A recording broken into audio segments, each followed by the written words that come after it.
Hello dear students, आप सभी को जो नया शिक्षण सत्र अभी शुरू होने जा रहा है उसकी हार्दिक बधाई और शुभकामनाएं। प्यारे बच्चों, आज से 12th हिस्ट्री की चैप्टर फर्स्ट की एक सीरीज प्रसारित करूंगा मैं, जिसमें आपकी जो हिस्ट्री की बुक है उसमें जितने भी क्वेश्चन आंसर चैप्टर वाइज दिए गए हैं उन सबको यहाँ हल करवाएंगे और समझाने का भी आपको पूरा प्रयास किया जाएगा।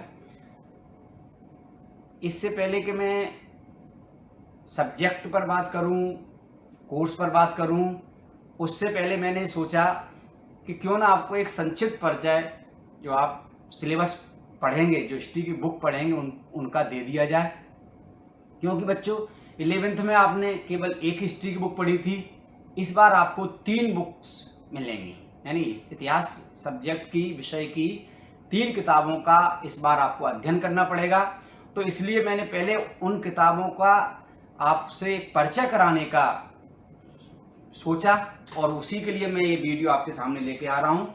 सबसे पहले जो एक बुक है, जैसे तो ये 3 किताबें हैं, देखो प्यारे बच्चों, ये 3 बुक्स, एक भाग 2 और ये भाग 3। ये 3 बुकें आपको इतिहास सब्जेक्ट में पढ़नी होंगी, जिसमें सबसे पहले जो बुक है, जैसे कि आप स्क्रीन पर भी देख रहे हैं, इसका नाम है भारतीय इतिहास के कुछ विषय। इस बुक का नाम है।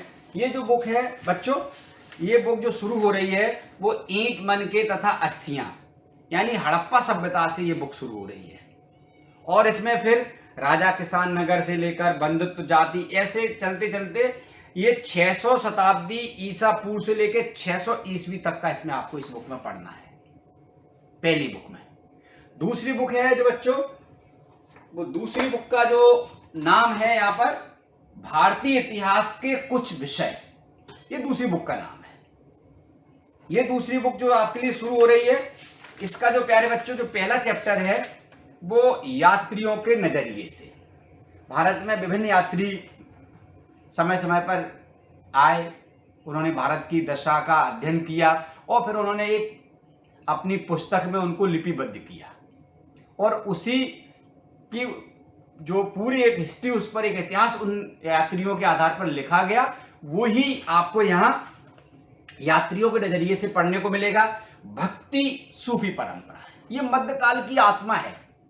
ये जो चैप्टर है ये वेरी इंपॉर्टेंट है। भारतवर्ष में मध्यकाल में भक्ति की परंपरा नई शुरू हुई, जिसमें महान संतों की एक श्रृंखला चली। जगत गुरु शंकराचार्य जो आदि शंकराचार्य थे, उनसे लेकर कबीर, नानक तक, रैदास, धन्ना, ये से लेकर, और मुस्लिम जो भारत में नया धर्म जो मध्यकाल में आया, उसमें एक इस्लाम की एक पद्धति जो पूजा करने की थी, उसकी एक पद्धति का एक हिस्सा है, वो है सूफी परंपराएं। उन सूफी परंपराओं के बारे में भी आप इस बुक में पढ़ेंगे। फिर एक साम्राज्य की राजधानी विजयनगर के बारे में आप पिछली कक्षा में पढ़ के आए होंगे। हरिहर बुक्का नामक 2 भाइयों ने विजयनगर साम्राज्य की स्थापना कराई थी, है ना। उनका आपस के पड़ोसी राज्यों से बहुत झगड़ा हुआ, वहाँ विदेशी यात्री भी बहुत सारे आए, निकोला कोंटी से लेकर अन्य व्यक्ति भी आए, उन्होंने विजयनगर साम्राज्य की भूरी प्रशंसा की। इस विषय में भी अपन पढ़ेंगे। इसके बाद इसमें किसान, जमींदार और शासक और विभिन्न इतिवृत्ति लेकर, ये इस प्रकार के इसमें कुछ चैप्टर्स है। ये आपकी हो गई भाग इतिहास 2। इसके बाद जो तीसरी बुक आपको पढ़ने को डियर स्टूडेंट्स मिलेगी, वो रहेगी भारतीय इतिहास के कुछ विषय। जैसे आपके सामने ये है, ये आपको देखने को मिल रही है। प्यारे बच्चों, इसमें भी जो भाग है, इसमें भी जो इकाई जो शुरू हो रही है, वो इकाई शुरू होगी इसमें उपनिवेशवाद और देहात। यानी भारत में जो विदेशी पहले कंपनियों के रूप में आए, फिर उन्होंने धीरे धीरे यहाँ पर साम्राज्यवाद और उपनिवेशवाद को फैलाया, वो यहाँ पर चलेगा। उपनिवेशवाद और साम्राज्यवाद वैसे तो आप 11th में पढ़ के आए, लेकिन फिर भी मैं इसको जब पढ़ाऊंगा तो इसको साम्राज्यवाद से, उपनिवेशवाद से क्या आशय है, वो आपको मैं एक बहुत अच्छे से इसमें समझाने का जब इस इकाई पर पहुंचूंगा तो करूंगा। इसके बाद विद्रोही और राज, ये 1857 आंदोलन और उसके ऊपर है ये पूरा चैप्टर। 1857 का आंदोलन भी आप पिछली कक्षाओं में पढ़ के आए होंगे। फिर औपनिवेशिक शहर, नगरीकरण। नगरीकरण की भारत में कई चरणों प्रक्रिया हुई। पहली नगरीकरण 6ठी शताब्दी ईसा पूर्व से महात्मा बुद्ध के समय में बहुत सारे नगर आए। फिर मुस्लिम काल में भी नगरीकरण हुआ, और ये इसके बाद में ये तृतीय नगरीकरण की बात कर रहे हैं।